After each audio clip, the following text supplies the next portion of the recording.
tretji okrogli mizi, na kateri bomo spregovorili o Sistori. Jaz sem uspela glavno poslovno tega portala Mojco Šoru prepričati, da bo ona vodila to okroglo mizo, ker pač tudi vse stvari veliko bolje obvlada, kar se tiče tega portala, kot pa jaz. Tako da bi kar predala besedo. Obvestila bi vas rada samo še to, da se zadeva snema in da bo potem objavljena na Sistori. Tako da boste tudi o tem obveščeni. Hvala lepa. Hvala lepa. Torej, lepo pozdravljeni in dobrodošli v naši sejni sobi, inštitutski sejni sobi. Današnja okrogla miza, tretja serija, kot je Nevenka povedala, je namenjena digitalizaciji oziroma spletnem objavljanju historičnih, slovenskih historičnih vsebin na spletnem portalu Zgodovina Slovenije Sistori. Po vabilu k sodelovanju, aktivnem sodelovanju so se odzvali kolegi iz številnih inštitucij, pa dovolite, da jih na začetku predstavim. Z nami je dr. Maja Bogataj Jančič, pravna strokovnjakinja za področje avtorskega prava v digitalni dobi. Na to temo, z te tematike je napisala tudi knjigo. Potem je z nami magistra Jelka Razpotnik, strokovnjakinja z področja svetovanja in izobraževanja, avtorica številnih učbenikov in delovnih zvezkov za pouk zgodovine v osnovnih šolah in, če se ne motim, je tudi dobra poznavalka spletnih evropskih in svetovnih strani, ki se ukvarjajo z šolsko in, bom rekla, tudi obšolsko dejavnostjo z področja zgodovine. Potem je z nami Tatjana Šenk, vodja strokovne službe za obdelavo arhivskega gradiva, zaposlena v Zgodovinskem arhivu Ljubljana in iz osebnih izkušenj vem, da je tudi zelo naklonjena in posluša željam, bom rekla, zahtevam uporabnikov. Z nami je nadalje dr. Zdenko Čepič, inštitutski kolega in prijatelj, urednik prispevkov za novejšo zgodovino, potem dr. Žarko Lazarevič, tudi kolega z inštituta, ki v bistvu svojo idejo o nekem spletnem portalu slovenskega zgodovinopisja jo je tudi v besedi, bom rekla, v prijavi naslovljeni na Agencijo za raziskovalno dejavnost Republike Slovenije. In rezultat je doseda pozitiven. Leta 2006 smo pridobili program raziskovalne infrastrukture, v sklopu katerega se razvija tudi spletni portal Sistori. Potem sta z nami še dva kolega muzealca, magister Marko Štepac, muzejski svetovalec v Muzeju za novejšo zgodovino Slovenije, ki je med drugim tudi avtor razstave Slovenci in prva svetovna vojna 1914-1918 in dr. Branko Šuštar, muzejski svetnik v Šolskem muzeju, Slovenskem šolskem muzeju, bom rekla tudi gonilna sila pri digitalizaciji, valorizaciji muzejskega gradiva za objavo na portalu Sistori in tudi, tako kot Marko Štepac, dolgoletni član Komisije za ocenjevanje zgodovinskih nalog pri Zvezi prijateljev mladine Slovenije, vendar v tem, če bo čas, nekoliko kasneje. Torej, kot sem omenila, leta 2006 je inštitut pridobil program raziskovalne infrastrukture, znotraj katerega se oblikuje naš spletni portal Zgodovina Slovenije, ki je javno dostopen leto in pol. In v bistvu vsem tem času smo se trudili in se bomo tudi naprej, da bi k sodelovanju pritegnili čim več inštitucij, raznih, bom rekla, uredništev, društev in tako naprej, saj se nam zdi, da mora biti tak portal tega našega profila v bistvu koristen tako za raziskovalce, muzealce, arhiviste, šolnike, kot tudi za uporabnike širšega spektra. Na današnji okrogli mizi bom le v grobem predstavila podatke o digitalizaciji, valorizaciji gradiva, bom rekla, vsebinah, ki so podane na portalu, ki so javno dostopne na portalu Sistori. V glavnem pa je to srečanje namenjeno, bom rekla, bolj izmenjavi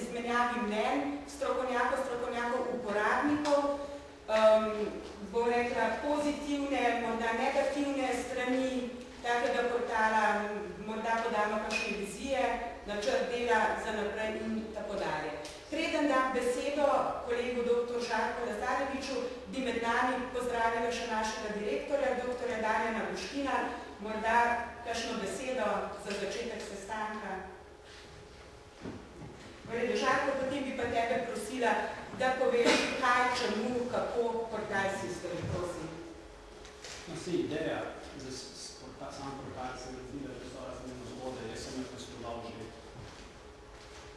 dolgo let, vendar nekega posebnega posluha za to ni bilo.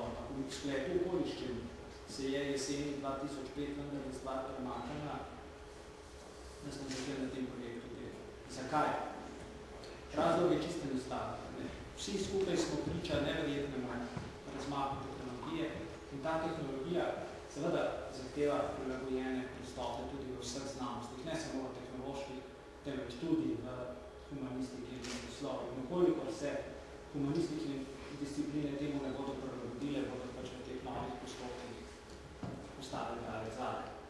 Vpliv tehnologije ni samo na omogočanju hitne ali pa recimo trenutne dostopnosti, na izjemnem možnosti dostopnosti verov, temveč je pomemben tudi zato, ker pomeni hkrati tudi epistemološki problem. In tega se moramo vsi zavedati. To je bila ena temeljnih gonil pri samem snovanju projekta. Zato, da je ta projekt zaživel, že Mojca povedala zelo dobro, je zaslužnih nekaj ljudi, ki mislim, da jih je vredno izpostaviti. Na eni strani je to seveda tedanje direktor Jeroen Dušek Starič, na drugi strani pa dva človeka iz oblasti naših financerjev, in to je tedanje minister Vino Zupan in pa še zmeraj direktor Agencije za raziskovalno dejavnost Franci Demša.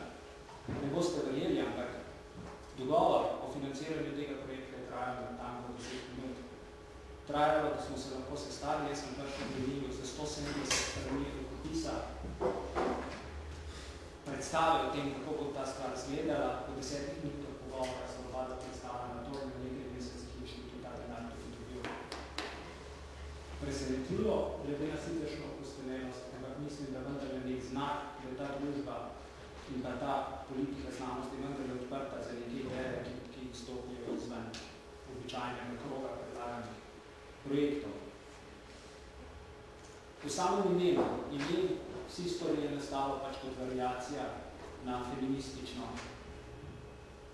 tezo, da se History imenuje zato, ker je his story, se pravi variacija igre z angleškim jezikom in da je potrebno uvesti her story. Jaz sem na to dodal, da če gremo na her story, potem je Slovenija ženskega spola in lahko vsi story. Njena, se pravi, slovenska zgodba. Namen tega portala je poleg prilagoditve zgodovinopisja, se pravi neki novi tehnološki in epistemološki paradigmi, je vsekakor transfer znanja. Znotraj slovenskega zgodovinopisja kot del neke slovenske kulturne dediščine je seveda v teh desetletjih nastalo ogromnega znanja. Zatem, če to znanje ne prilagodimo novi tehnološki paradigmi, tvegamo, da to znanje pravzaprav se izgubi. Ostane zaprašeno na policah in da ga nobeden ne bo uporabil. S tem, ko to znanje ponudimo v novi medijski formi, mu seveda podaljšamo relevantnost z dostopnostjo. Zdaj, jasen koncept je ves čas bil, da tukaj se ne gre na to, da bomo mi konkurirali različnim drugim ustanovam, ki imajo tudi digitalizacijske iniciative, kot je delimo velik projekt digitalne knjižnice Slovenije, trenutku, ali kot so projekti regionalnih knjig, zgodovino kamere in podobno. Izhodišče je bilo vse jasno, da postavljamo na ta portal vsebine, ki so specifične in zanimive za zgodovinarje, in pa na drugi strani, da objavljamo vsebine, ki jih drugi portali na tak ali drugačen način ne bodo vključevali. In seveda je tukaj znotraj zgodovinopisja vemo, da ostalo, to zgodovinopis je prvič izjemno vsebinsko razširjen in je tudi po svojih dejavnostih zelo segmentirano, torej imamo ogromno možnosti prostora. Glede samih vsebin, toliko nakratko. Sestavni del tega portala je seveda tudi zgodovinarski indeks citiranosti pod imenom ZIC. Ta zgodovinarski indeks citiranosti pobuda zanj je iz čisto enostavnega razloga zato, da separira različni Web of Science in podobni, ki nam jih vsebujejo edino zveličavno merilo vrednotenja našega dela. Hkrati je zgodovinarski indeks citiranosti, kot se je izkazalo, tudi ena redkih pobud znotraj slovenskega prostora, ki skuša pravzaprav na nek način povrednotiti samo vrednotenje in pojavnost citiranja. Iz tega stališča to je bil tudi eden pomembnih momentov pri dodeljevanju sredstev za ta projekt. Pri tem indeksu citiranosti, jaz mislim, da je nedvomno potrebno izpostaviti izjemno veliko vlogo Igorja Zemljiča, ki ga ni tukaj, kajti njegova neizmerna energija in dobra volja je marsikdaj premaknjena stvari, ko smo bili koncipirani v te zadeve, že precej opupani, da bomo se zmogli prebiti skozi vsa načelna stališča, katera smo pridobivali preko zlasti Thomson Scientific, ki se najbolj izdatno ukvarja z citiranjem znotraj, z obdelavo citiranja znotraj svetovnega znanstvenega prostora.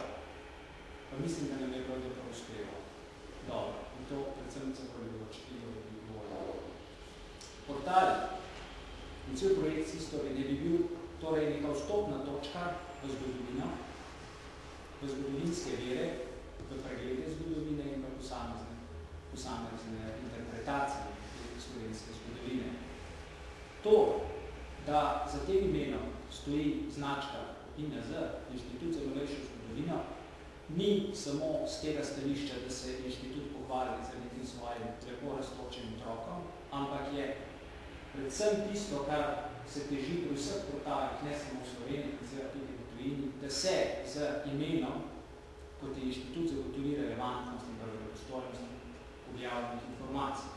Vsi vemo, da obstajajo taki in drugačni portali, od tega, ki slavijo lahko taki in drugačni izvore Slovencov, do kakršnih koli drugih pogledov, vendar te portali nimajo relevantnosti in pa verodostojnosti, historične verodostojnosti objavljenih informacij. History jo prav gotovo ima. Se pravi, da vgrajujemo tisti princip, ki ga imamo vgrajenega v nedigitalni dobi, ko knjižnica ali arhiv ali muzej z avtoriteto in verodostojnost svojega lastnega imena zagotavlja tudi verodostojnost objavljenih informacij v gradivu, ki ga ponudi uporabniku. To je tudi temeljni namen tega. Sam koncept Historija je razdeljen v dve faze, ki se v tem hitrem razvoju pravzaprav že začenja ta prvi let. Prva faza, ki lahko delovno rečemo, tako imenovana faza konstrukcije. Ta je bila sorazmerno dolga, kajti prvič smo se srečali s problemom implementacije tehnologije v zgodovinopisje, ki je presegalo govori fotokopirani aparat ali telefonski aparat za pogovore in je trajal sorazmerno dolgo. Se pravi, najprej je bil na programu vzpostavljene tehnološke platforme. Ta tehnološka platforma je seveda morala biti tako široka in zamejena tudi za bodočnost, se pravi, da omogoča tudi nadgradnje. Okrog tega smo se nekaj časa dobili, vendar mislim, da smo skupaj z tehniki prišli do neke rešitve, ki omogoča sorazmerno enostavne tehnološke nadgradnje, tako programske kot seveda zlasti strojne. Kajti, kot vidimo, se informacije objavljene na Historiji počasi ne štejejo več v gigabajtih, ampak se že zdavnaj štejejo še stotine terabajtih in podobno. In ta proces bo šel še znatno hitreje, ko bo šlo različno slikovno gradivo ali razno filmsko gradivo. In v tej fazi konstrukcije je seveda tudi vsebinska platforma. Se pravi, to golo objavljanje različnih zvrsti informativnega gradiva, se pravi člankov, virov, slik in podobnega. Druga faza, sicer nima nekega posebnega imena, tako pa rečemo faza onkraj pisane besede. Kaj se pravzaprav s tem misli? Gre za nadgraditev vsebine. In to je ravno tisto, kar je eden temeljnih epistemoloških premikov znotraj zgodovinopisa, ki se omogoča s tehnologijo, je, da mi v svoje predstavljamo ali v diseminaciji svojega raziskovalnega dela lahko pravzaprav presežemo to, lahko rečemo, tisočletno ujetost v lepoto in čar pisane besede. V prezentaciji historičnih procesov pojavov se nam ponuja neverjetna možnost obogatitve tega z različnimi multimedijskimi formami.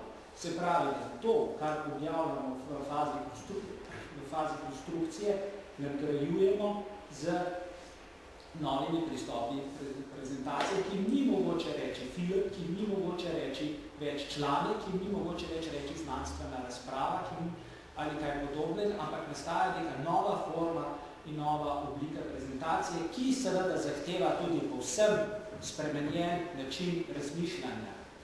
In to je zadeva, ki jo lahko ukazujemo tudi v drugem širnem svetu, da pravzaprav informacija sama po sebi, se pravi portal, ki zgolj objavlja samo neke vsebine, ne producira pa izdelkov na osnovi te vsebine, bo težko preživel v prihodnosti. Informacija več ni dovolj, treba je informacije interpretirati v različnih medijskih oblikah. S tem, ko povežemo zgodovino in tehnologijo, se nam odpre izjemno širok spekter segmentiranega pristopa do različnih javnosti. To, kar tam je kot strogo usmerjeno v znanstvenem inštitutu bilo do sedaj nekako zaškočeno ali nam je marsikdaj bilo celo odveč, sedaj postaja bistveno lažje. In te segmentirane javnosti seveda niso samo strokovna javnost, katere smo največkrat zdaj navajeni, ampak je izjemno širok krog ljudi. In tukaj smo odprli dve novi rubriki, ki nakazujete ta tip bodočega razvoja, in eno je zgodoved, se pravi tipično ukvarjanje za neko specifično populacijo in za populacijo z specifičnim interesom in načinom razumevanja zgodovine, ki potrebuje poseben pristop. In to je šolska zgodovina, do katero se moramo strinjati, da je pač nekoliko drugačna, kakor je zgodovina, ki smo jo vajeni na klasičnih, tipičnih inštitutih, kakor je naš. Z odprtjem nove rubrike o samih razstavah, in prva, ki je šla sedaj po zaslugi Marka Šteca, se nam pravzaprav odpira znatno več stvari, kot si na prvi pogled lahko mislimo. Na eni strani gre za nov način prezentacije razstave, z vsemi drugimi mogočimi dodanimi gradili, ki imajo tako lahko raziskovalni interes ali napotek, kot seveda tudi povsem nek uporabnost v pedagoškem procesu odpiramo pravzaprav še nekaj, kar v muzealstvu ali v zgodovinopisju nimamo. Nihče pravzaprav ne ve, kako so izgledale razstave leta 50. Leta 1950. Niso dokumentirani. Se pravi, da dokumentiramo nekaj in omogočamo... Nekaj dokumentirano. Recimo, razstava v muzeju narodne osvoboditve je dokumentirana leta 56. Ja, v slikah pa predal. V slikah, ja. Ja, predal. Predal. Se strinjamo. Se pravi, jo dajemo na javnosti in se omogoča pravzaprav tudi študij nekega razvoja različnih tipov prezentacij in kako se te prezentacije spreminjajo v odvisnosti vsakokratnega tehnološkega okolja. Hkrati se tukaj z to tehniko ponuja vstop novih verov v slovensko zgodovinopisje, kajti bodoči plan je tudi spraviti v konceptu onkraj pisane besede, seveda tudi različne multimedijske vsebine, ki nastajajo v slovenskih radijskih postajah, v slovenskih televizijah in podobno. In to ponuditi kot ver. Vemo, da je to za enkrat v sodobnem slovenskem zgodovinopisju zelo malo koriščen ver, pač za tiste privilegirane, ki so blizu televizije in podobnega. Dela je seveda ogromno.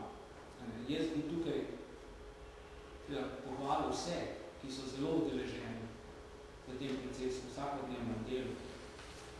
Tako Mojco, ki je tukaj, kot Nina Vodopil, Krivec, ki je odsotna, kot seveda Marko Kupljena, ki zelo veliko dela na zgodovinskem minusu. In pa seveda se zahvalil tudi vsem tistih kolegom na inštitutu za velikopopno sprejemanje in podporo, ter pa seveda tudi zunanjim kolegom, ki vendar je treba povedati, da ta projekt dosegel tudi izjemno široko podporo znotraj slovenskega zgodovinopisja. Bil je sprejet zelo dobro, kot verjetno, in predvsem brez kakršnega koli pogovora, kot verjetno skoraj da nobenega projekta, nobenši zgodovini slovenskega zgodovinopisja, kar se je spomnil. Hvala lepa. Hvala, Žarko. Sedaj pa, če dovolite, bi se jaz samo sprehodila čez naše sklope, morda nekaj v postih. Kot vidite, med veri, tiskanimi veri, je v zadnjem letu dodanih precej novih stvari. Ta zadnja, priročniki, pa je nastala predvsem s pomočjo kolega dr. Branka Šušterja, pa če bi Branko mogoče na tem mestu seveda povedal nekaj o tvojem videnju. Specialni muzej, od koder prihajam, se srečuje tudi z vrsto gradiva, ki ga lahko najdemo tako v knjižnicah, arhivih in muzejih. Ker so moji začetki povezani z zgodovinskim arhivom Ljubljana, sem seveda spremljal izdajo, ki jo je pred davnimi leti, leta 1988, spodbudil in tudi izpeljal dr. Jože Žontar, knjiga, ki govori o priročnikih in kartah o upravni strukturi, grozno ime, vendar izjemno bogata vsebina.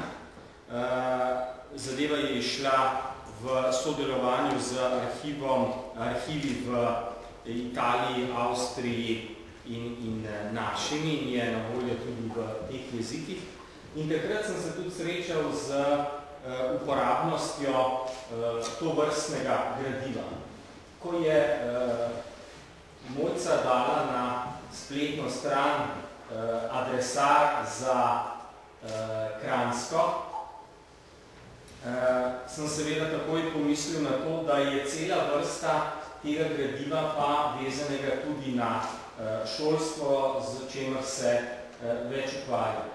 Če poskusimo dati v tako bolj uporabni način stalež šolstva in učiteljstva v letu 28 in 38, smo si mislili, je to lahko osnova za naš premislek, kam se velja še obrniti, ali malo naprej, ali pa v zgodovino, recimo slovenski takšni priročniki, ki nudijo pregled šolstva, segajo vsaj v 60. leta 19. stoletja.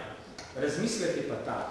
Če se objavlja gradivo samo ene šole, so seveda drugi manj zainteresirani. Tule pa imamo pregled, pregled šolstva v določenem trenutku, ki nam kaže tako šolsko upravo, kakor strukturo šolstva, imena šol, podatke o številu učencev, ne, tle ni, je v glavnem koliko je vzporednic, predvsem pa bogato posredovanje osebnih podatkov, kar je vam zelo težko pride do njih. Skratka, na eni strani nacionalna zgodovina šolstva in na drugi strani zgodovina posameznikov ali pa zgodovina posameznih šol. To, kar krajevne študije tudi zelo rade imajo. Če o neki šoli ni gradiva, nam že serija teh priročnikov omogoča, da vsaj v grobem rekonstruiramo ne samo delovno pot, ampak celo življenjsko. Lešnik Bežek Emilija je rojena 902, maturirala je leta 919, leta 23 je naredila usposobljenostni izpit, strokovni izpit, stalno bila nameščena leta 27 in tako naprej. Skratka, zadeva nam je zelo priročna. Da pa je to samo en razmislek, recimo šolski pogled ob tistih prvih začetkih adresarja za Ljubljano in da je tega cela vrsta nam pa samo za čas do leta 18 priča tale priročnik dr. Žolntarja, ki bo jutri gotovo, recimo. Hvala, Branko. Se pravi, morda še nekaj o sodelovanju z arhivom. Veliko pripravljenost in interes za naš portal oziroma sodelovanje je pokazal Zgodovinski arhiv Ljubljana. V teku je že priprava gradiva za objavo oziroma popis prebivalstva mesta Ljubljane z leta 1830. Pa mogoče, če bi Tatjana, prosim, par besed o tem. Pozdravljeni. Skratka, nam se res zdi to krasna ideja, da smo enkrat zgodovinarji povezani. Zato ni čudno, da ni bilo nobenega nasprotovanja oziroma navdušenja, moram reči, vsaj z vaše strani. Ker morate vedeti, da recimo arhivov je velika, pa muzejev in tako naprej in eno tako tehnološko platformo, kot je vam prej govoril, to spostaviti, narediti ta osnovni sistem ali pa red, je za vsak posamezen arhiv težko. Tako moram reči, da smo načelno zelo zadovoljni, da je možno se nekomu pridružiti, ker to tehnološke podporo že ima zanje. Pomeni in računalničarje, in denar in tako naprej. Skratka, da smo mi pravzaprav tukaj samo z tem, da ugotavljamo, katere vrste gradivo bi bilo za širšo javnost zanimivo. Da samo to delo nam ostane in zato res podpiramo takšen sistem, da se na enem mestu centralno stvari rešujejo tehnološko in tudi seveda finančno. To je sigurno eden zalogaj te stvari narediti. Tako da arhivi smo pravzaprav precej delež glede digitalizacije. Nismo še prav veliko digitalizirali. Mislim, da je samo arhiv Slovenije večji projekt katastra, ki ga ima na svoji spletni strani. Ampak to je tudi večji arhiv, kot recimo Zgodovinski arhiv Ljubljana, kjer je finančni problem v digitaliziranju. Tako da lani smo dobili odobren denar za digitalizacijo. Naša prva misel je bila, kaj je pravzaprav takšno gradivo, ki bi največ ljudi zanimalo, ki bi največ ljudi uporabljali. Tukaj smo prišli do odgovora, da je recimo popisi prebivalstva relativno najbolj takšno vrsto gradivo, ki širšo javnost zanima. In zato smo se potem odločili za popis prebivalstva, tako da zdaj trenutno je za leto 1830. Teh popisov je 10. Če rečem, da je recimo, mislim, da je 10 gigabajtov je recimo ta popis, pa mislim, da je več kot ena desetina vseh popisov, kar imamo. Pomeni, da za nas je bilo to dejansko tehnološko problematično pri nas na naših, z našimi računalničarji, kot vi ste samo eno in tako naprej. Tako da vsekako to zelo podpiramo in upamo, da po širši javnosti na ta način dostopno gradivo. Po drugi strani pa seveda bodo manj obremenjevali arhiv in na ta način to zelo podpiramo. Kako se bo izkazalo, pa dejansko vidim, ko bomo naslednji teden tole postavili gor, oziroma naslednji mesec, da se bodo te stvari začeli dogajati in da bomo toliko prvi, ko bomo probali. Mislim pa, da nismo edini, ki z veseljem podpiramo to skupen nastop. Hvala, Jana. Torej, sledi razdelek, o katerem je Žarko že govoril, novost. Zakaj je naš portal izstopil, bom rekla, iz nekih okvirov pisane besede, kar lahko vidimo v prezentaciji razstave Slovenci in prva svetovna vojna avtorja, ki je danes z nami, magistra Marka Šepca. Izvoli, Marko. Lep pozdrav sem. Najprej sem dolžal morda opravičilo, sem si morda preveč ambiciozno zastavil v govoru stvareh, o katerih pravzaprav premalo vem, da bi, ampak bom poskusil. Na prvem mestu seveda bi se pa zahvalil Inštitutu za novejšo zgodovino in avtorjem portala Sistori, da so nas povabili, da je nekje ta razstava prišla pravzaprav v javnost in smo nekje podaljšali njeno življenje. Zdaj, morda, če nekaj besed samo o sami tej razstavi, da razstava je bila odprta v 90. obletnici konca Prve svetovne vojne, leta 2008 v Muzeju novejše zgodovine, kot plod sodelovanja več muzejev in poznavalcev v obdobju. Mislim, da smo se takrat kar nekje naredili en tak pregled ljudi, ki se kot zbiralci, kot poznavalci, strokovnjaki in muzeji ukvarjajo in zbirajo s tem področjem. V ospredje smo dali slovensko izkušnjo vojske, vojakov, to pomeni slovenske polke. Vključili smo teme, ki so bile, bom rekel, manj običajne v raziskovanju Prve svetovne vojne, kjer je prevladovala običajno predvsem, bom rekel, ali bom rekel, te vojaška problematika, ali pa bom rekel, ti splošni pogledi. To, kar smo želeli vključiti tudi zaledje, problematiko prehrane, problematiko organizacije bolnišnic, problematiko vere, problematiko umetnosti. Na enem mestu smo, koliko je pač prostor omogočil, zbrali tudi kar nekaj slovenskih umetnikov in posebno pozornost smo seveda posvetili zgodovinskemu spominu na vojno in vsemu, kar je v bistvu v teh 90 letih nekje doživljal ta odnos do Prve svetovne vojne.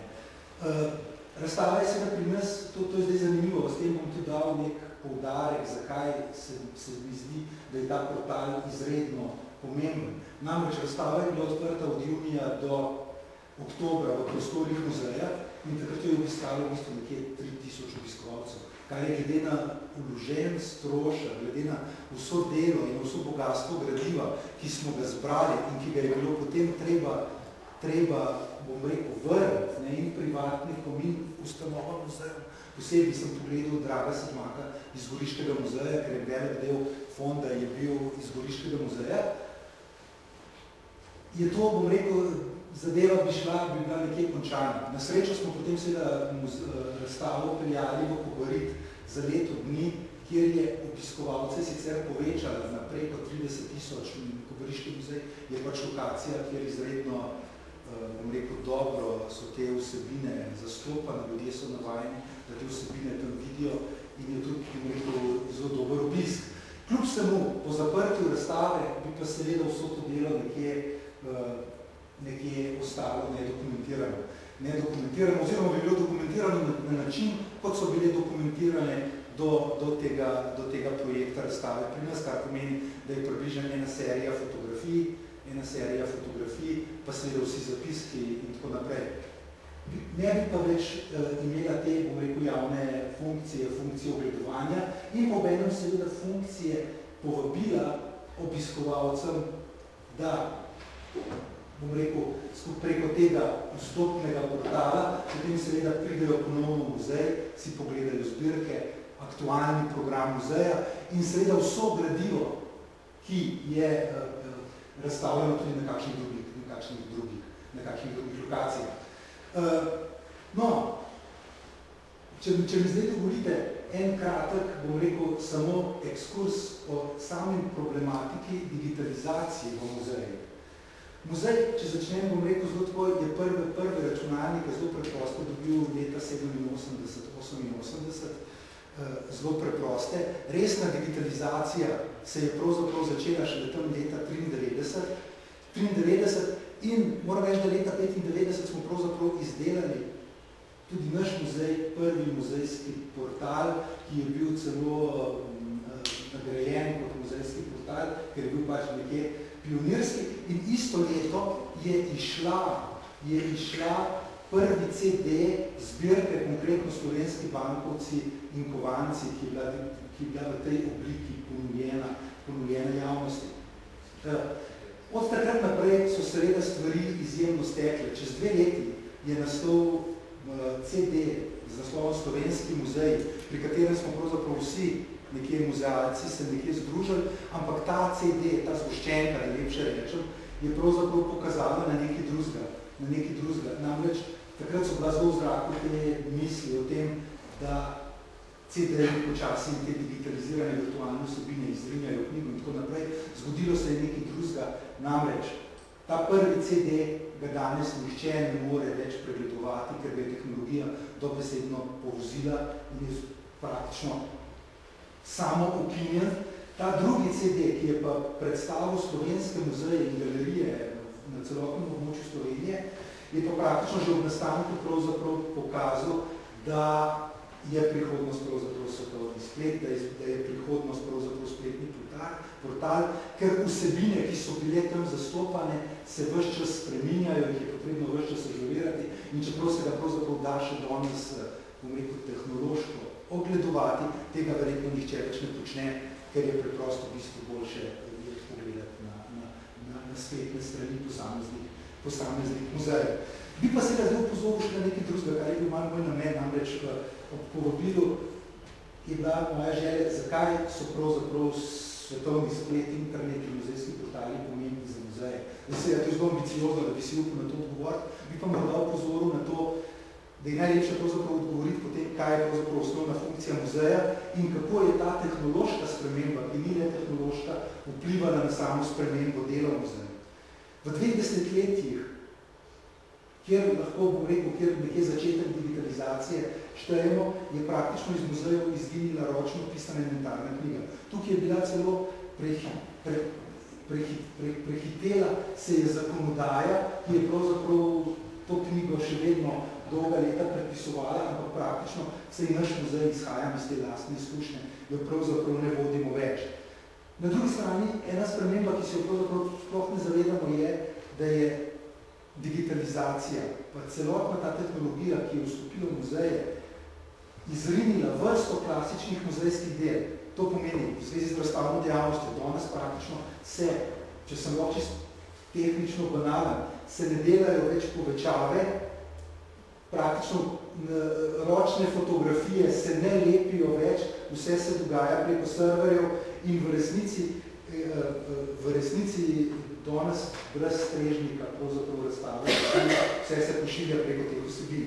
Druga zadeva, seveda, ki je pa izredno pomembna pri tej digitalizaciji, je, da pa izginja tudi izdelava in hranjenje negativov, kar verjetno ni vedno pravzaprav sploh najboljše za hranjenje. Namreč danes v bistvu dokumentalisti, glavna debata pravzaprav poteka potem, ali hraniti fotografije v velikem TIFF formatu ali v bolj uporabnem za uporabnike JPEG formatov. In gre v bistvu debata samo še o tem, ne pa več pravzaprav o samih negativih. Seveda je to tudi zelo velika prednost, predvsem pri muzejih, če izhajam iz naše izkušnje.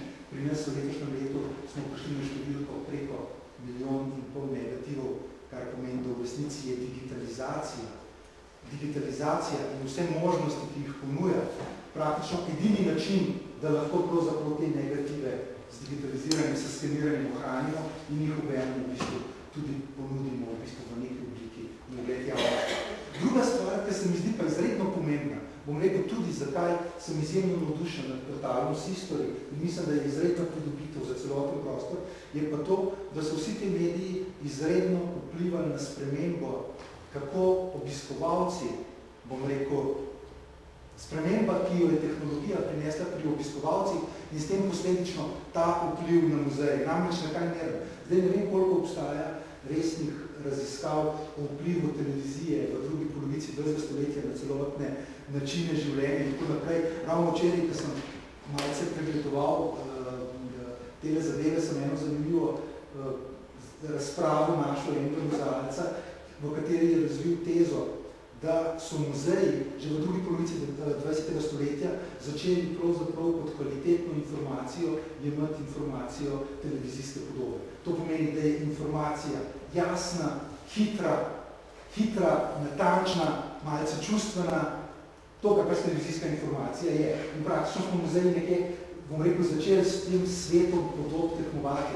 Zdaj svetovni splet od 90. letih je prenesel pravzaprav še nekaj drugega. Da je pravzaprav obiskovalec bil povabljen pravzaprav na nek način gledalec, ni bil več samo gledalec, prejemnik informacij, ampak je te informacije pravzaprav sam prejel. Kar pomeni, da je zadeva postala celo zelo zanimivo demokratična, kar je spet zelo v trendu s sodobnimi muzeji, kjer se govori o tem, da muzej pravzaprav ne sme nekih vsebin samo posredovati, ampak da morajo celotno dejavnost v obiskovalcev vključevati. Seveda, pa to prinese en problem, na katerem je moj podhodnik dr. Lazarevič malce nakazal, kar je zelo dobro.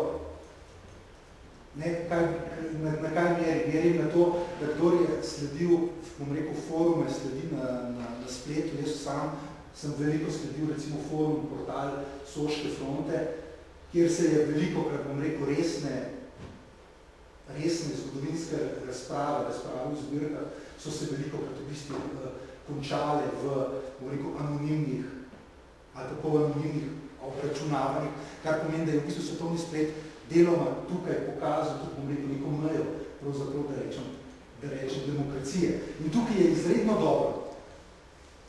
Z eno besedo, meril sem na to, da svet se spreminja in funkcije muzejev se spreminjajo. In muzeji danes ne morejo več odgovarjati na vprašanja, ki so jih obiskovalci postavljali pred 50 leti. In tukaj je zelo pomemben tudi ta element celotno tehnološki. In kaj je zelo pomembno, je to seveda, da obstaja v tem šumu na internetu nek portal, ki pravzaprav zadaj stoji avtoriteta ustanove, kot je Inštitut za novejšo zgodovino, na katerem ljudje in vsi seveda, ko pripravljamo zadeve, na kakršno potem gremo pogledati smo se navadili, gremo pogledati na internet, gremo pogledati na Wikipedijo, gremo pogledati na Google, ampak pravzaprav ali so te informacije, ki so na svetovnem spletu povsem in 100% zaupanje vredne. Sam imam izkušnje, da vedno ni tako, da so razlogi zelo različni. In tukaj je ta velikanska prednost, da pravzaprav ustanova za nekim ugledom, za nekim znanjem, ki je zadaj, je naredila križišče, znotraj katerega se pravzaprav lahko srečujejo te drugačne zgodovinske vsebine. No in sicer, morda sam še za zaključek, da pri vseh teh, bom rekel, muzej pravzaprav, kaj si muzej nekje od tega virtualnega prostora obeta. V resnici muzej s tem izpolnjuje svojo najbolj tradicionalno in primarno vlogo tistega starega antičnega muzeona, namreč, da sodeluje v nekem komunikacijskem prostoru, širi v njemu znanje nekje na stičišču, križišču različnih mus. In to ne na tem mestu končam, da ne bom predolg. In še enkrat zahvala Inštitutu za novejšo zgodovino pravzaprav za povabilo. In pa seveda vsem, moj sošolec je večkrat rekla avtor, Marko Štepac, moram reči, da avtori pravzaprav tega projekta so vsi, ki so prispevali kakršnekoli fotografije, gradivo in pa seveda besedila. Preden popolnoma zaključim, bi pa samo rekel, da nažalost sam sem bil izredno navdušen, ker sem videl rezultat tega virtualnega sprehoda po razstavi. Namreč zakaj? Ker fotografije v resnici niso bile posnete za ta namen, ampak so bile preproste fotografije, kakršne mi običajno posnamemo za dokumentacijo. In zato sem se jaz moram že pri nastajanju, bom rekel, ko smo to pripravljali, sem se zelo bal, kakšen bo rezultat in moram reči, da sem to presenečen, kako se mi zdi, da virtualno prostor muzeja dobro deluje tudi na takšen obliki. Hvala. No, naj na tem mestu samo še povem oziroma dodam, da sem danes povabila na okroglo mizo tudi našega softverskega ustvarjalca računalničarja, da bi morda povedal, kako je sodelovati z nekim znanstvenim izobraževalnim portalom, ker v glavnem on deluje na področju podjetništva in tako dalje, pa je žal na službeni poti, tako da jaz pa ne bi znala več o kakšnih takih predstavitvah z tehničnega vidika dodati. Torej, gremo, če dovolite sedaj na drug sklop, literatura. Na tem mestu naj zgolj kot informacijo povem, da v letu 2009 je bilo skeniranih 73.000 strani gradiva, tako arhivskih tiskanih virov, kot tudi literature, in da na področju sodelovanja z uredništvi in tako naprej inštitucijami, izdajatelji serijskih publikacij, se je prejšnje leto oziroma leto 2008 sta se te 2 leti izkazali za zelo plodni, saj je z inštitutom in s portalom Sistory so praktično pripravljene sodelovati vsi uredniki širom Slovenije, kar se vidi z tega spektra nekaj stvari imamo narejenih samo trenutno na link, ker čakamo na dodatne sredstva, da bomo lahko skenirali tudi revije v letu 2009 in 2010. In na tem mestu morda še potem pa je zaključil s temi tehničnimi informacijami, je bilo v letu 2009 na našem portalu 16.000 obiskovalcev. Vse te nove vsebine, ki so bile dodane na začetku letošnjega leta, kažejo pa na ogromen porast obiskov na naši spletni strani. To številko 16.000 bomo praktično presegli že v prvih 3-4 mesecih letošnjega leta. Zdaj pa prosim besedo dajem dr. Zdenku Čepiču, uredniku prispevkov za novejšo zgodovino, da mogoče podaš svoj vidik, svoje mnenje, kaj in kako sledijo na spletnem portalu. Izvoli, Zdenko. Pravzaprav jaz lahko govorim bolj kot običajni uporabnik, in seveda v tem primeru lahko predvsem rečem hvala portalu, da nam je omogočil recimo vso to serijske publikacije, katere veste, da jih imamo precej in mnogo izhaja, ampak vendar stare zadeve pač in teže dobili. Seveda zaradi spleta okoliščin ali pa ne spleta okoliščin je seveda najprej inštitut digitaliziral, torej spremenil v to obliko revijo, ki jo sami izdaja, torej prispevke za novejšo zgodovino, torej analizalne prispevke za zgodovino delavskega gibanja, ki izhajajo od leta pravzaprav 60, čeprav smo dali zraven tudi dve številki, ki sta pravzaprav sposojeni, to je muzeja ruske revolucije, v katerem se seveda sodelovali predvsem pa ljudje, ki so kasneje delali na inštitutu. Pravzaprav ne bi zdaj o samih prispevkih razlagal, kaj to pravzaprav vsak lahko gleda, to je pravzaprav ena krasna stvar, ki jo, krasna stvar, ne bom rekel po vsebini, ampak po obliki, da lahko enostavno zelo matere, pa da klikneš in najdeš pravzaprav te zadeve. Celotna literatura, ki je na portalu, je sestavljena iz teh monografskih monografij in pa iz serijskih publikacij, ki smo jih na začetku videli, torej iz prispevkov zgodovinskega časopisa Borca, zgodovina za vse, kronike, časopisa za zgodovino in razdopisje, akcije Kresnike Slovenije in pa razprav in gradiv. Razprave in gradiva, torej inštituta za naravnost vprašanje. Pri tem je treba povedati, da so pravzaprav v kompletu, torej do daljnih let, na portalu samo prispevki za novejšo zgodovino, zgodovinski časopis in zgodovina za vse. Medtem ko ostali so nekako, bom rekel, zaradi spleta okoliščin, verjetno finančnih in pa tudi avtorskih, bolj počasi prihajajo gor. Prispevki so v celoti gor, torej od leta 1957 do 2006 ali 7, se mi zdi zdaj že, zgodovinski časopis je od leta 1947, ki je začel izhajati do leta 2006 in zgodovina za vse tudi od leta 1994 do prve številke do 2007. Potem je pravzaprav rečemo, da je ta sistematičnost in celovitost tega predstavitve teh neposrednih zgodovinarskih revij. Pravzaprav bi lahko tudi mirno rekli, da so pravzaprav neposredne, saj po klasifikaciji tudi javne agencije za raziskovalno dejavnost, po kateri nas točkujejo in ocenjujejo in če si objavljate v enem teh revij, si bom rekel nekako dokonjo, recimo. Pravzaprav moment tega je pravzaprav, da, kot sem že prej rekel, da je to dostopno širom po svetu. Koliko je ta zanimanje za slovensko zgodovino in kakšna je ta obiskanost revij, pravzaprav ne vemo.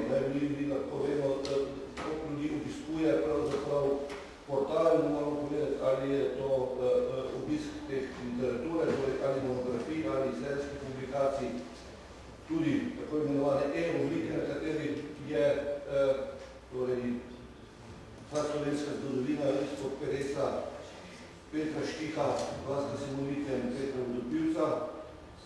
Lepo je seveda tudi, da je to v angleščini in to mislim, da je to zelo koristna stvar. Morda je to najbolj obiskana stvar v tej rubriki literatura, ne vem, čeprav ne vem. No, v spredje je pa ta rokopisni del, da tako rečemo, objavljanje diplomskih nalog, magistrskih nalog in doktorskih disertacij, kar je prav šele začetek in je do zdaj objavljena samo ena diplomska naloga našega mladega raziskovalca Žige Konsilija. Se pravi, stvar je v smislu, je v informiranosti. Torej, na svetovnem spletu. Je pa seveda vprašanje uporabnosti. Malce morda malce kritični do tehnične izvedbe, namreč vsaj za te serijske publikacije je tako, da ti pravzaprav si prisiljen, mislim, jo lahko bereš, jo lahko uporabljaš na ta način, da jo bereš, ali si jo spisaš celoten članek, moraš pa enostavno posegati v tekst, v tem, da bi rekel, uporabil bom določen citat, ali pa potem ven, seveda potem pošteno citiral, ampak si ga prisiljen enostavno ročno pripisati, zaradi tega, ker in seveda pri čemer začne nastajati lahko napak. Kar ne bi pri bolem copy-paste-u, uporabim to čudno besedo, ki smo tako radi, tako povzeli. Serijske publikacije, kot sem rekel, so pravzaprav v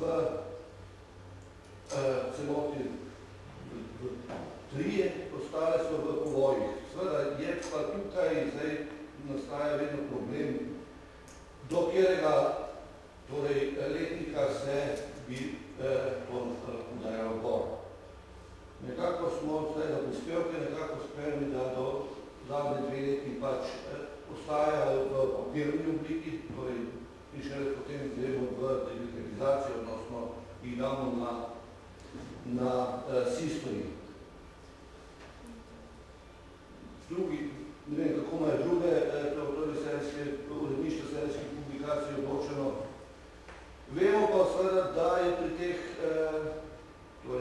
serijskih publikacijah tudi za starejše letnike prav nastal ne samo tehnični problem pač tega digitaliziranja, ker moraš pač vsako stran poskenirati in urediti, odnosno je to treba zelo sistematično. Dobro, v praksi se je pokazalo, da so nekatere strani pač izpuščene, zato ker je pač tisti, ki je to delal, enostavno pregledal stran. Ampak dobro, to so tehnične podrobnosti.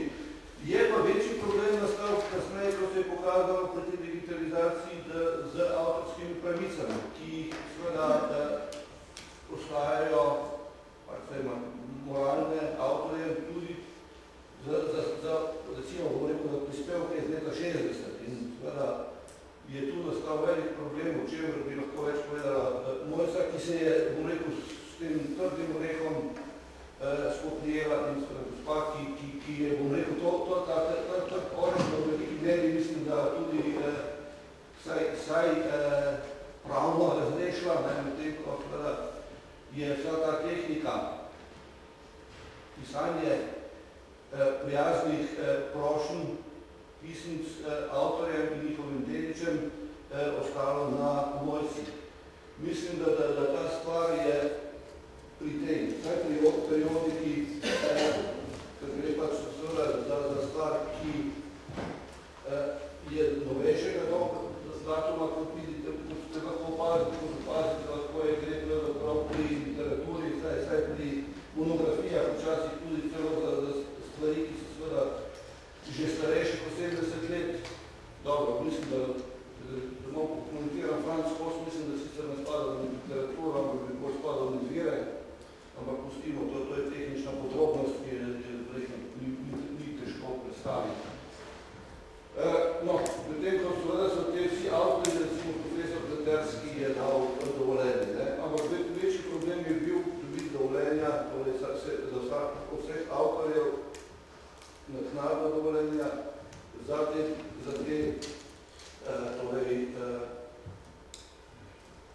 scenske, ali bom rekel, periodično literaturo, kjer pa seveda v eni številki recimo dobro, vsaj da rečemo lahko čez prst pogledamo vse 15 avtorjev, za vsakega je treba enostavno dobiti dovoljenje, kar je pa megalomansko delo, v katerem pa seveda bi lahko povedala več mojca, ki se s tem, bom rekel, dnevno ukvarja in verjetno bo od samega imanja znamk začela, bo postala žejna, no? Vse to. Hvala Zdenčino tudi za istočnico za naprej. Na tem mestu naj samo povem, da se je že malo nakazoval ta trd oreh, ki se zatika v grlu, kadar se pri takih čudovitih projektih, kot je ta History ali pri drugih projektih digitalizacije in ponujanja znanja, zatakne v grlu vseh, ki se pač vprašamo, ali nam trenutni sistem ureditve avtorske pravice pač vse te odlične modele dovoljuje ali nam postavlja pravne ali celo nepremostljive ovire. Avtorsko pravo kot tako je zamišljeno kot čudovit sistem za spodbujanje ustvarjalnosti, oziroma je strah dodan tudi za razširjanje znanja. S tem namenom avtorjem podeli izključne pravice, sicer materialne, recimo pravica reproduciranja, pravica distribuiranja, dajanja na voljo javnosti, predelave in tudi moralne, da se navede avtorja, da se ne poseže v avtorsko delo. In te izključne pravice trajajo še 70 let po avtorjevi smrti, ne samo 70 let od dne, ko je delo nastavljeno. In zdaj materialne pravice naj bi avtorjem pač dale finančni stimulus za spodobno življenje oziroma nagrado za delo, moralne pa pač predstavljajo vest tem delom. Ampak že od nekdaj avtorske pravice kot take poznamo že več kot 300 let, ko so bile prvič zapisane v zakoniku Statute of Anne v Veliki Britaniji, so vedno omejene, sicer s pravicami drugih, recimo pravico do obveščanja, da novinarji lahko prosto, brez dovoljenja, recimo poročajo o razstavah in se v zadnju kaže slika, ni potrebno dobiti dovoljenja avtorja za namene pouka. Tradicionalno imajo tudi knjižnice, muzeji in arhive posebno pravico do tako imenovanega lastnega reproduciranja. Se pravi, da lahko brez posebnega dovoljenja, ampak včasih po primernem nadomestilu za svoje potrebe reproducirajo dela. In na podlagi pravno te izjeme, pač, kako je potekalo tudi bolj veste, ste strokovnjaki z tega področja, recimo delo v arhivih, knjižnicah in muzejih, ko se je pač nekdo dobil primerek dela, recimo, da je to literarno delo v obliku knjige ali fotografije, se je pač to delo arhiviralo, lahko se je pa tudi reproduciralo na različne nosilce in se to pač hranilo v prostorih in dalo na javnost uporabnikov, na voljo uporabnikov. In vsak uporabnik je lahko prosto vstopil v stavbo in imel dostop do tega, seveda pod določenimi pogoji. In avtorsko pravo, dostop do tega in branje nikoli ni regulirano. Zdaj imamo pa mi čudovito digitalno revolucijo. Digitalne tehnologije, internet, globalna komunikacijska mreža omogočajo prvič nove načine ustvarjanja del. Primer danes je bil tudi končno pazi ta celotna razstava je avtorsko delo. To je nov način ustvarjanja del. Oziroma, kakor ste gospod omenil, da pač ni več samo omejen napisano besedo, ampak se multimedija, vse se kombinira. In naše generacije, mi smo vsi zelo stari že, kar se tiče digital natives, ki so rojeni v obdobju digitalne tehnologije, oni bojo komunicirali na tak način, da bojo mešali vse različne medije in komunicirali na tak način. In zdaj digitalna tehnologija vse to omogoča digitalno aleksandrijsko knjižnico 21. stoletja. Da sedimo za računalnikom in z enim klikom imamo dostop lahko do vsega. In največje knjižnice na svetu so odprle vrata najprej Google, zdaj imamo sicer velik spor,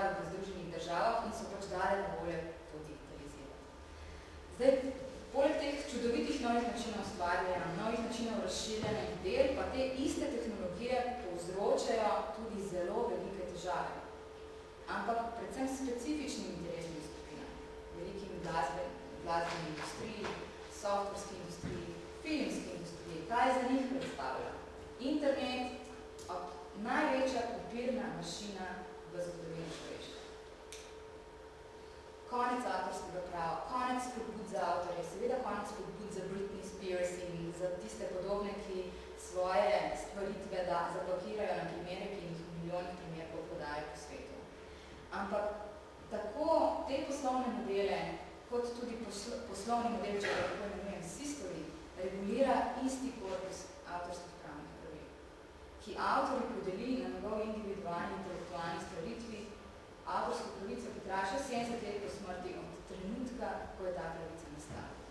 S tem, da se avtor, recimo nekdo, ki živi, služi milijonske zaslužke od produkcije bolj ali manj kvalitetne glasbe in nekdo, ki ustvarja strokovna dela, zgodovinska, ali recimo na mojem področju, sem raziskovala na avtorsko-pravnem področju, je namen razširjanja in objavljanja povsem drugačen.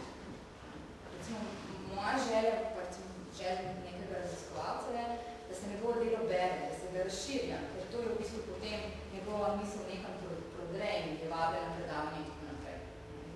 Povsem drugačen avtor, recimo tisti, ki naredi računalniško igro ali pa ki posname primerek CD-ja v milijonih izvodov, pa želi čim več prodajati tega CD-ja in ne dovolj brezplačno uporabe tega CD-ja, razen mogoče za promocijske namene.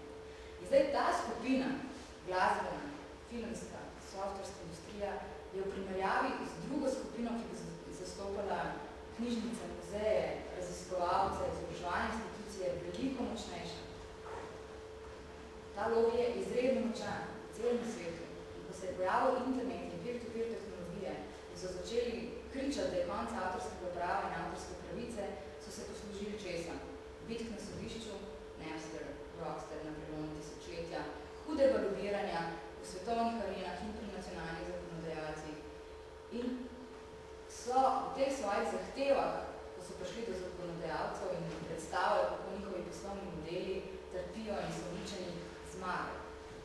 Imamo redefinirano pravico reproduciranja, tudi te začasne reprodukcije so obsežene, razen tiste, da v bistvu sploh ne bi mogli downloadati in uploadati na hard disk ali pa na server, razen to je izjema.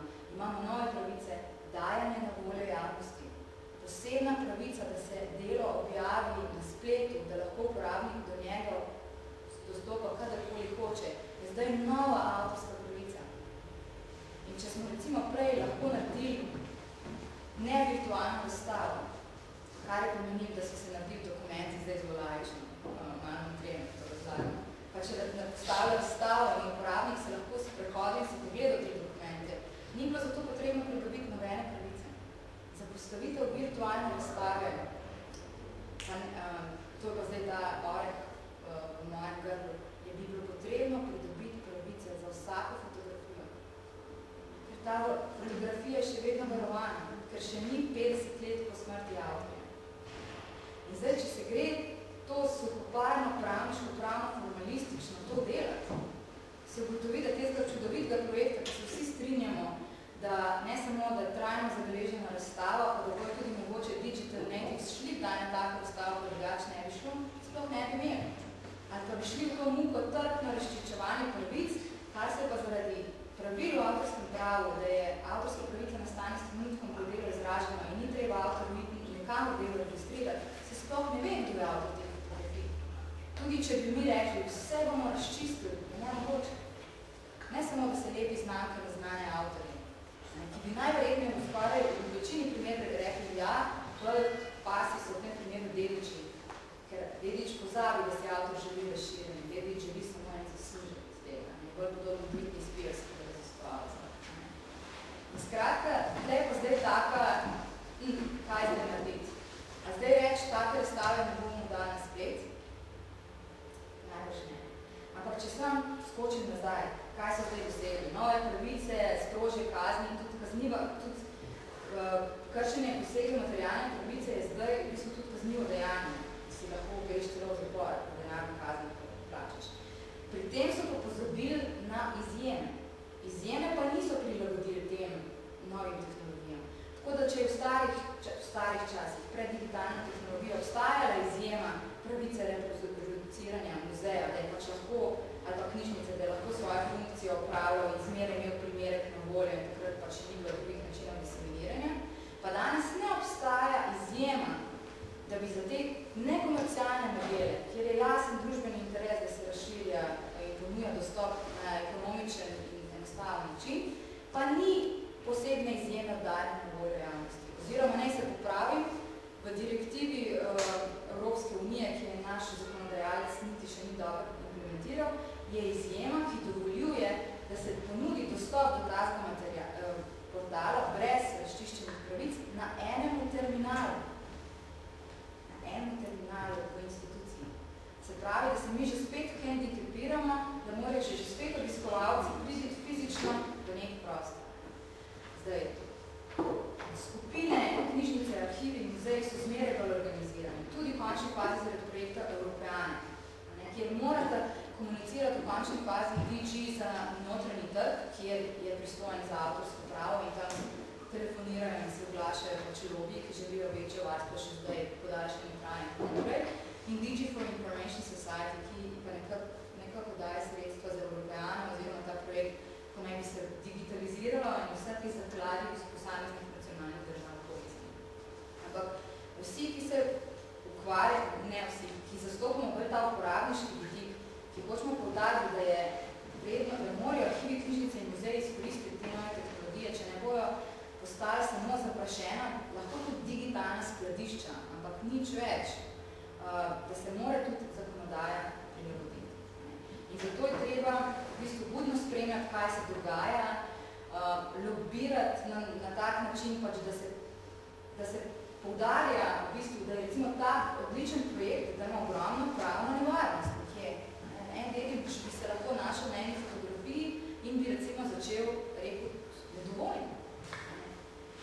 In zdaj pač pravice morajo biti razčiščene. Enostavno, brez kakršnekoli nevarnosti, brez najmanjšega oreščka v grlu se lahko trenutno objavi dela, kjer je že 70 let v avtorju smrti.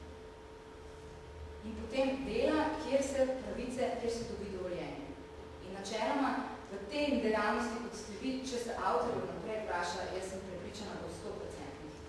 Bojo dovolili, takrat, ko ste podpisali pogodbo za objavo v zborniku, da če je primerno urejeno, da se dovoli tudi objavo na spletu.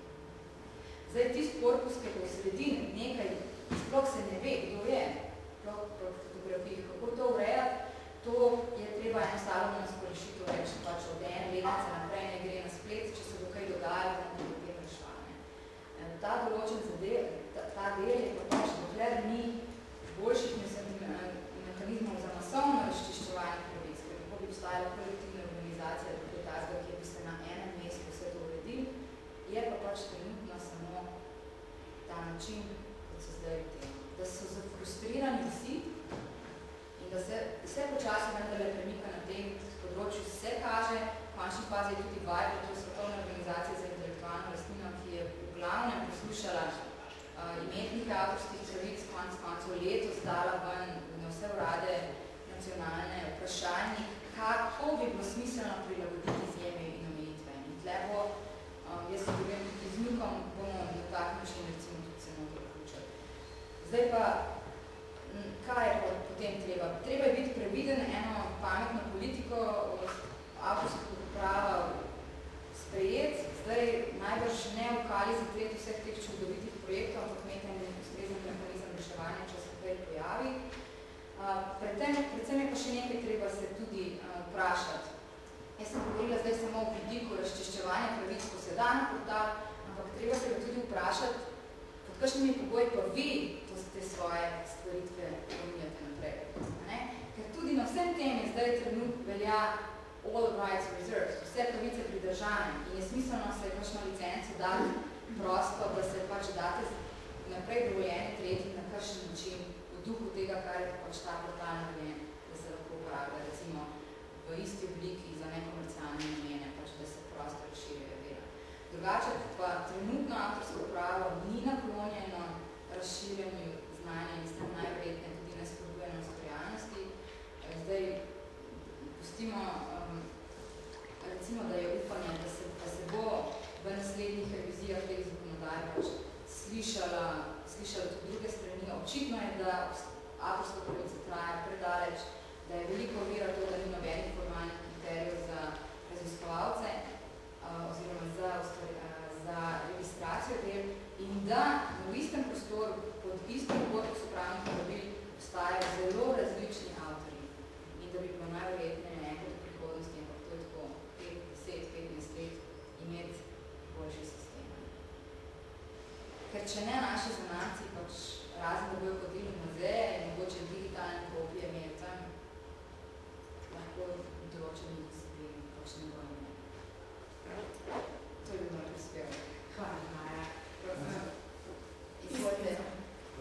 Jaz morda bi se samo glasil glede na virtualno razstavo, ker je bilo rečeno, da je zelo velik težav z avtorskimi pravicami glede fotografij. No, jaz moram reči, da v resnici sta samo dva, od celotne količine fotografij sta samo dva oreščka, konkretno dve fotografiji, za katere nismo uspeli dobiti dovoljenja, namreč zato, ker nismo uspeli dobiti nosilca avtorskih pravic. Za vse ostale fotografije smo pa mi dobili soglasja in tudi za likovna dela, tako vse, kar je objavljeno na portalu, so soglasja podpisane. Tako da zdaj edina možnost je, da bi se za kako zadevo lahko pojavili, ki jo mi niti ne bi poznali. Da je to neka pravica, ki izhaja. Morda je en tak, recimo, bi lahko bil problem, zato tudi nismo posebej izpostavili kot likovnega dela, posebej, bom rekel, Ivan Bavkatič od Narodne galerije, kot je ohranjen lastnik Narodna galerija, ampak v resnici bi tukaj lahko morda kakšen Bavkatičev imel. Seveda, ker lastnik primerka ni imetnik pravice. Ja, je to. A tudi od fotografijo ste do imetnika pravice dobili dovoljenje, od lastnika primerka? Ja, smo, vsi lastniki so znani. A ne, ali pa več kot 70 let, ker so tudi neznani. Se ta problem. Ja, tako da jaz mislim, da je to rešeno. Mislim, če bi lastnik primerka avtorskega dela ni imetnik pravice na avtorskem delu. Ko jaz naredim fotografijo, sem jaz avtor, potem pa jih natisnem 5 fotografij in jih razdelim in kdormo to fotografijo je samo lastnik primerka, ne pa imetnik moje avtorske pravice. Ja, če muzej fotografijo odkupi od avtorja, jo v resnici lahko uporablja, ker sicer odkup ali pa darilo sam sploh nima več smisla, ker muzej ker potem v resnici ni se zavedam, ja, se zavedam problema. Je pa v resnici tudi izhodišče je to pravo. Mi se srečujemo, bom rekel, bolj iz drugega konca s to težavo, ker imamo 1,5 milijona negativov. Ki ne veste, kdo je. Tudi, ko vemo, da vam težava je iz drugega konca, no? Kje so meje te pravice fotografij, ki jih mi objavljamo, da niso nam kršene. To je večji problem, s katerim se ukvarjamo. Ja, to je bil tudi moj zaključek.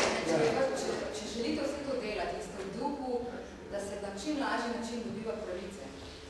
In da se obstajajo sistemi, da se v določenih primerih po nekaj objavi, tudi če pravice niso razčiščene, ker lastnik ponavlja ni nujno imetnik pravice. Treba je pač v duhu oziroma poslanstvu teh institucij, kot ste vi, od vas bi bilo težko pričakovati, da boste vi šli na režim vse pravice pridržane. Najverjetneje boste dali določeni pogoji, kjer boste vse za eno komercialno rabo dopuščali prostor razširjenja.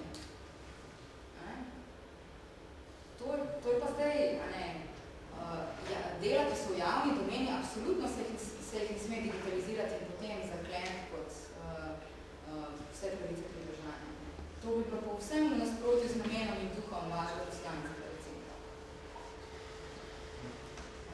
Seveda, če bi kdo v eni marketinški akciji za komercialne namene uporabil potem mene in vse te razstave, absolutno bi moral pač za to skleniti pogodbo, da bi dovoljenje najverjetno povrniti se državo. Jaz sem imel nekaj vprašanje. Pravice avtorjev in pravice založnikov avtorskih del. Kaj pa ne? Avtorska pravica nastane, izključno fizična oseba je lahko avtor,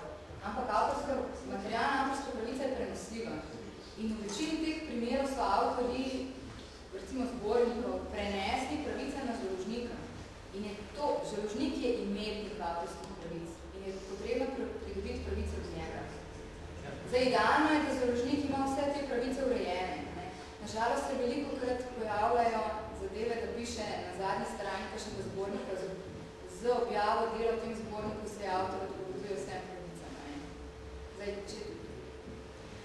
trenutni sistem absolutno ni naklonjen tem modelom in je treba v bistvu biti po robu v duhu, da se pač omogoči čim več glaten splet z namenom razširjanja tega. Bi bilo pa potem zelo, če bi ena institucija, ki bi se šla tako politiko, pa potem navzven pri svojih delih, šla pa na skrajno to, poslužimo se vsa orožja, skoliko Britney Spears, bi bilo pa mogoče malo bolj papežko od papeža, pa če me reči, če pa še Hvala.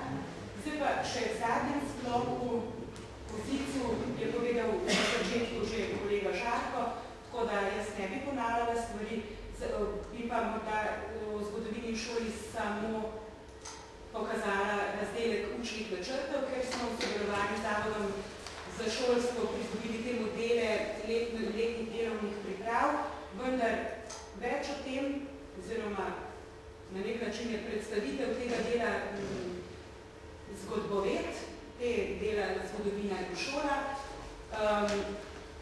Samo na kratko je namenjen zadnji triadi osnovne šole in ne samo učencem samim, temveč tudi učiteljem pri njihovih šolskih in obšolskih dejavnostih, pa morda več o tem Jelka.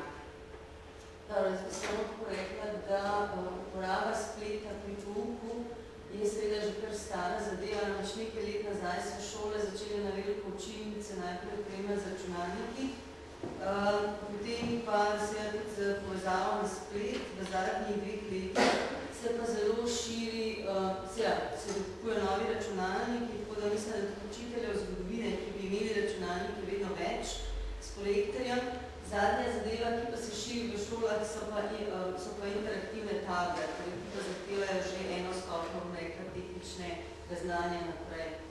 Za učitelje zgodovine, ki so šli recimo v uporabo spleta, je bil vedno velik problem, zelo pereč problem, ravno to, da recimo vsebin povezani s slovensko zgodovino praktično ni bilo. Če smo mi recimo hoteli uporabljati ali pa od tipka, karkoli v zvezi s slovensko zgodovino v Google, seveda je več krvardi, oziroma v tem stilu.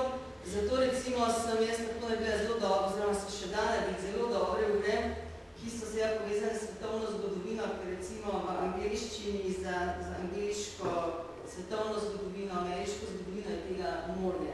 Torej, tudi v tem smislu, kot se zdaj tukaj gradi ta portal, to že leto obstaja za recimo svetovno zgodovino. Jaz sem seveda fantastične zadeve, recimo predvsem za angleško, kjer ima tudi BBC svojo Education History stran, ki je ena najboljših, ki je tudi animirana. Za slovensko zgodovino pa tega dejansko ni. Torej so pa že posamezne fotografije, muzeji tukaj praktično niso imeli nič. In zato moram reči, da je to zelo pohvalno, namreč dejstvo je, to je realnost, pouk danes sploh ni več, grafoskopi se ukinjajo, oziroma se izločajo iz pouka. Zelo se gre na to, da ima vsak učenec zdaj računalnik, s tem povezavo na splet, kar pomeni tudi razno kopiranje, fotokopiranje, več ali manj zdaj slik kot takih odpada, ampak enostavno skočiš na splet in to pokažeš tam. S tem seveda se na eni strani, bom rekla, pouk vendar je malo bolj obogati. S tem, ko pa imaš recimo vir na spletni strani, je pa zadeva še toliko bolj aktualna. Ti govoriš, družinski spomeniki, klik, pogledajte jih tukaj, so povečamo, preberemo jih. Morda zadaj potem seveda recimo nekaj CD-jev so celo prebrani. Torej, efekt je bistveno večji, motiviranost učencev je bistveno večja. In poleg tega, ker imate ta motivacijo večjo, zanimanje večjo, potem seveda gotovo učenci recimo lahko to potem tudi doma pogledati. Torej, to ni zaprto v tisto učno uro, ampak če jih bo zanimalo, ko imate tukaj primer pošte, mi pač recimo govorimo, recimo, da je Marija Terezija, pa pogledajmo danes, pogledajmo pred 50 leti, še te usporednice, v trenutku, ne da moram jaz zdaj še knjigo prmest pa iskati, noter pa kazati, vse s klikanjem, zelo pomolite, ko bi se zaučitna, je mi potem, ko učence to zanima, gre domov, recimo se o tem pogovarjamo, lahko tudi potem še zvečera, ker tako so vsi na internetu, cele ure, tudi zvečer, to raziskave kažejo jasno, pa potem lahko tudi sam to pogleda. Ne? In s tem se prijemamo do največjega problema, ki ga recimo jaz kot učitelj imam. Obstaja milijone strani, ki seveda so ljubiteljske strani, ki potem čez eno leto zginejo, ki seveda katerih vsebina ni strokovna dovolj, recimo, ali pa ni preverjena. Ravno zato recimo se mi držimo tega, ne, ali pa vse jaz, ne, da pač imam v tistem seznamu, pa tudi učencem, ko posedujem spletno stran, so to spletne strani muzejev, institucij, fakultet, kjer točno veš, da so preverjene, da je preverjena vsebina. Ne. Recimo, mi se zelo izogibamo temu, da bi dajali priporoča strani, ki so, ne vem, Titovi ali tako naprej, ne, ker so veseli, da so ljubiteljske, ne, kjer je pa zelo izkrivljena informacija. Tole pomeni se predvsem oživitev pouka. Ne. Dejstvo je, da tudi sam pouk, to vedo, vsi učitelji se radikalno spremenijo v smeri tehnike. Jaz pa zadnje leto tudi splošno zelo veliko s tem ukvarjam in očitno vse napovedi so seveda tudi vključevanje m-learninga, torej prek mobilnega telefona, to je največji hit. Potem pa seveda verjetno, da bo celo tabla taka zbilna, ampak bo dejansko prihodnost v nekih takih prirejenih prenosnikih. In jaz mislim, da seveda knjiga kot taka, učbenik bo počasi zbilil, čeprav so to zdaj največje razprave. Ne? Jaz se tudi pa zelo vidim, v katero smer to gre. Torej, dejstvo je, da pač knjiga kot tiskani medij izginja. Torej, imate zadnji podatek, da je prodaja knjig v e-obliki presegla prodajo v tiskani obliki. In recimo, jaz pač delam tudi na založbi, mi se pospešeno pripravljamo na objavo elektronskih učbenikov, torej to je zdaj prioriteta praktično, tiskanih učbenik skoraj da ne razvijamo več. Ne. Torej, v to obliko gre in pouk, a ne učitelji, so bili prisiljeni v to. Namreč dejstvo je, da to je tehnologija, s katero učenci živijo in to je njihov svet, kot je bilo rečeno, digital native. Ne. In oni pač, oni vse vsebino spoznavajo preko tega, praktično ničeš preko tiskanih, recimo, medijev. Ne. In če jaz kot učitelj želim doseči svoj cilj, a ne, da njih nekaj naučim, jih moram najprej zmotivirati. Zmotivirati pa točno tako, da uporabim sredstva, ki so njim blizu. In to je seveda splet. Ne. In to je splet. Zdaj, šele potem, ko bom jaz njih zmotivirala, bom uspela jih nekaj naučiti, ker bom preko njihovega sveta speljala do cilja, to je pač poznavanje neke zgodovinske teme, in ker jih bo zdaj seveda to zanimalo in bo zanimivo, ker bom uporabila videoposnetek, to je pa naslednja stopnja, vse je multimedija. Ne? Multimedija, videoposnetki, ki se ne uporablja več 45 minut, ampak kratko, minuta, dve, da je pač nek dodatek, spet zaradi motivacije. Ne? In potem navežeš naprej pač na neko teorijo in tako naprej. Zdaj, če bo to zanimanje obstalo, če bom jaz uspela zainteresirati za neko temo, bodo potem oni tudi sami kasneje doma, seveda spet po spletu, ne v knjižnici dejansko, iskali informacije naprej. Ne. Zato je to en segment, zgodovin, torej podajanje zgodovine v šoli, podprt za internetom, zelo močno področje. Ne. In šole v bistvu ga potrebujejo. No, ga potrebujejo. Recimo, ena največjih vprašanj, se tukaj to ni zdaj zelo vprašanje, ker je to javni zavod, ki seveda to brezplačno, ampak recimo na Zahodu, te privatne institucije, vse to dajo pač letno naročnino, je pač seveda plačljiva vsebina. Ne? In recimo tudi šola, in tudi šola, se to pač ponuja za plačilo. Dejstvo pa je, da, kot sem rekla, učitelji sami seveda teh spletnih strani ne bodo delali, naredijo recimo šole, imajo, ne vem, 100 obletnico šole, pa naredijo neko razstavo. Problem, ki se pa zdaj kaže ravno kar, pa je, da je to morje vsebin. Recimo, ne vem, če gledam pač jaz na BBC-jo stran, tam vem, imamo od prazgodovine do najnovejšega obdobja, imam lepo nek portal, ki imamo vsa ta obdobja. In mi ni treba zraven skakati še, ne vem, na 5 drugih portalov. Isto tukaj, recimo, mi seveda v šoli pač učimo od prazgodovine do najnovejše slovenske zgodovine. Če jaz želim, recimo, prikazati nekaj, ne vem, recimo, da vzamem zdaj Ljubljansko barja, in obdobje prazgodovine, želim seveda pokazati nekaj slik, želim pokazati animacijo, ne vem, imate recimo kolo, ki so ga našli. Kako je to kolo recimo zgledalo? Seveda mi zdaj ne moramo, recimo, da nima rekonstrukcijo, ampak najbolj recimo efekti animacija. Želim pokazati prostor, recimo Ljubljanske barje, kot je danes, pa želim pokazati recimo animacijo, ne vem, ali pa neko ilustracijo, kako je to nekoč izgledalo. Na tak način dejansko se delajo pomfilije zelo efektno, zelo zanimivo. Ampak tukaj je to ogromna enega materiala in to so zelo drage zadeve, ker ne gre samo za fotografije. Fotografija sama je zelo dolgočasna, zelo hitra. Vi ste rabite videoposnetke, animacije, simulacije. Torej največji hit zdaj v tem trenutku seveda so ti videoposnetki, predvsem pa simulacije, animacije. Ne? Potem pa recimo še malo ponovimo zadevo, pa ne vem, da imamo pa samo nekaj vprašanj za ponovitev.